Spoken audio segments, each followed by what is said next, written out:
এই কূপের পানিতে অজু করেছেন রাসূল সাল্লাল্লাহু আলাইহি সাল্লাম। কুবা মসজিদের খুব কাছে অবস্থিত এই কূপের পানিতেই প্রিয় নবীজি সাল্লাল্লাহু আলাইহি সাল্লাম অজু করেছিলেন এবং এর পাশেই একটি বাগানে তিনি বিশ্রাম নিয়েছিলেন।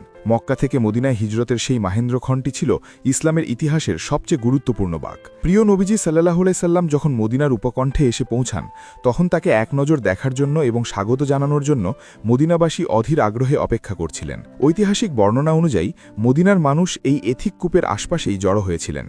চারদিকে তখন এক আনন্দঘন উৎসবমুখর পরিবেশ। প্রচণ্ড রোদের মধ্যে নবীজি এবং তার সফরসঙ্গী হজরত আবু বকর রাদিয়াল্লাহু একটি বাগানে বিশ্রাম নিতে বসেন।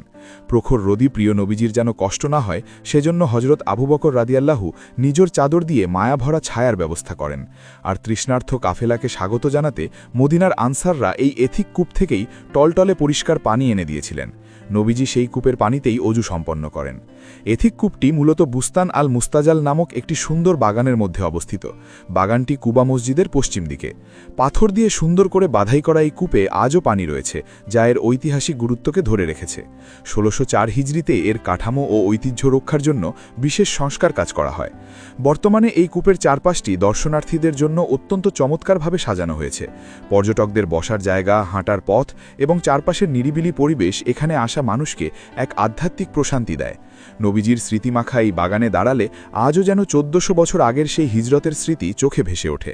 এথিক কূপের অবস্থান কুবা মসজিদের খুব কাছে হওয়ায় এর মাহাত্ম্য বহুগুণ বেড়ে গেছে।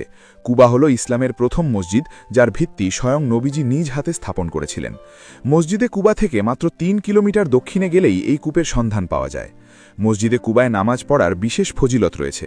নবীজি বলেছেন, কেউ যদি নিজ ঘর থেকে পবিত্র হয়ে কুবা মসজিদে এসে ২ রাকাত নামাজ আদায় করেন, তবে তিনি একটি উমরার সমান সওয়াব পাবেন। এই মসজিদের জমিটি ছিল হজরত উলসুন ইবনুল হিদনা রাদিয়াল্লাহুর খেজুর শুকনোর জায়গা।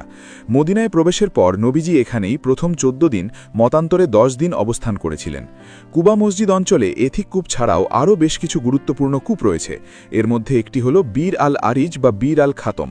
একে আংটির কূপও বলা হয়। ইতিহাসে এটি বিখ্যাত হওয়ার কারণ, নবীজি এই কূপের পানি পান করতেন এবং এখানেই একদিন তার পবিত্র আংটিটি চিরতরে হারিয়ে গিয়েছিল। মদিনা মুনাওয়ারা বিশ্বের কোটি কোটি মুসলমানের হৃদস্পন্দন। এই শহরের ধূলিকণায় মিশে আছে ইসলামের কত শত স্মৃতি। মদিনার অসংখ্য দর্শনীয় ও ঐতিহাসিক স্থানের মধ্যে এমন একটি জায়গা আছে যা সরাসরি প্রিয় নবী হজরত মুহাম্মদ সাল্লাল্লাহু আলাইহি সাল্লামের হিজরত এবং তার বিশ্রামের স্মৃতি বহন করছে। সেটি হলো ঐতিহাসিক এথিক কূপ। মদিনা ভ্রমণে গিয়ে যারা কেবল মসজিদে নববীতেই সময় কাটান, তারা অনেক সময় এই সুন্দর জায়গাগুলো মিস করে ফেলেন। এথিক কূপ কেবল একটি পানির আধার নয়, এটি নববী ভালোবাসার এক অমর নিদর্শন। মদিনার তপ্ত মরুর বুকে এই কূপের শীতল পানি আর ছায়াঘেরা বাগান আজও সাক্ষ্য দিচ্ছে সেই মহান